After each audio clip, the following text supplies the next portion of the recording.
சில நேரங்கள்ல எது சரி எது தப்புன்னு கண்டுபிடிக்கிறது ரொம்பவே கஷ்டமா இருக்கும் இல்லையா?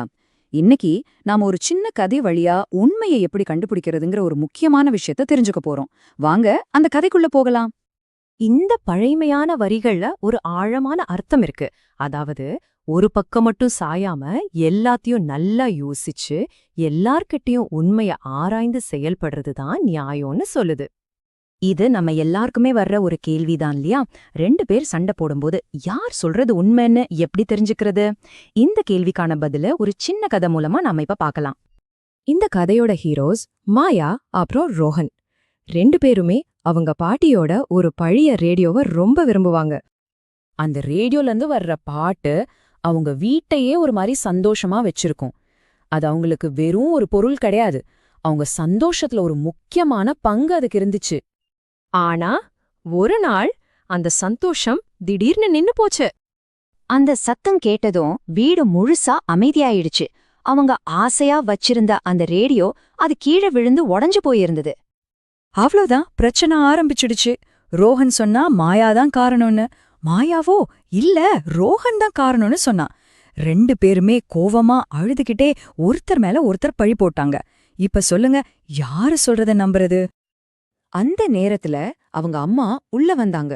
அவங்க கோபப்படல, அதுக்கு பதிலா என்ன நடந்துச்சுன்னு ரொம்ப அமைதியா கவனிக்க ஆரம்பிச்சாங்க.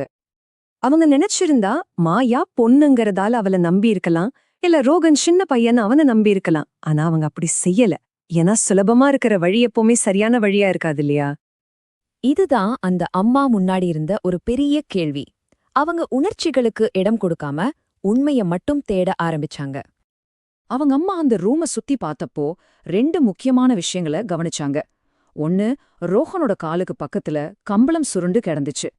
இன்னொன்னு, உடைஞ்சு போன ரேடியோல மாயாவோட சிவப்பு ரிப்பன் மாட்டியிருந்துச்சு. இதுதான் உண்மையை நோக்கி அவங்களோட முதல் படி. அவங்க அம்மா ரொம்ப மென்மையா அந்த குழந்தைங்க கிட்ட கேட்டாங்க, சரி, அடுத்தவங்க என்ன செஞ்சாங்கன்னு சொல்ல வேணாம், நீங்க என்ன செஞ்சீங்கன்னு மட்டும் சொல்லுங்க. பாருங்க, மத்தவங்க மேல பழிய போடுறத நிறுத்திட்டு நம்ம பங்கு என்னன்னு யோசிக்க சொல்றது எவ்ளோ ஒரு அருமையான வழி இல்லையா? இதனால அந்த சண்டையோட முடிவு ஒரு புது பாடத்தோட ஆரம்பமா மாறுச்சு. அப்போதான் முழு உண்மையும் வெளியே வந்துச்சு. ரோஹன் அந்த சுருண்டு கிடந்த கம்பளத்துல தடுக்கி விழுந்திருக்கான். அப்போ விழப்போன ரேடியோவை பிடிக்க போன மாயா அவசரத்துல அதை இழுத்து விட்டுட்டா. அப்போ இது யாரு மேலயும் தப்பில்ல, அது ஒரு எதிர்பாராத விபத்து. ரெண்டு பேருமே அதுல ஒரு சின்ன பங்கு வகிச்சிருக்காங்க. இங்க முக்கியமான விஷயம் என்னன்னா, அந்த தப்பு வேணும்னே செஞ்சதில்ல. அவங்க அம்மா யாருக்கும் தண்டனை கொடுக்கல. அதுக்கு பதிலா, பரவாயில்ல, நம்ம எல்லாரும் சேர்ந்து இதை சரி செஞ்சிடலாம் அப்படின்னு சொன்னாங்க. ஒருத்தர் மேல ஒருத்தர் பழி போடுறதுக்கு பதிலா ஒரு தீர்வை நோக்கி அவங்க ஒன்னா வேலை செய்ய ஆரம்பிச்சாங்க. இந்த கதை நமக்கு கத்துக் கொடுக்கிற பாடம் இதுதான். நியாயங்கிறது நாம யார நம்புறோங்கிறதுல இல்ல, உண்மைய எவ்ளோ முழுசா பாக்குறோங்கிறதுல தான் இருக்கு. ஒரு பக்கமா சாயாம எல்லாத்தையும் ஆராய்ந்து பாக்குறது தான் உண்மையான நீதி. இதுதான் நாம இன்னைக்கு கத்துக்கிட்ட பாடம்.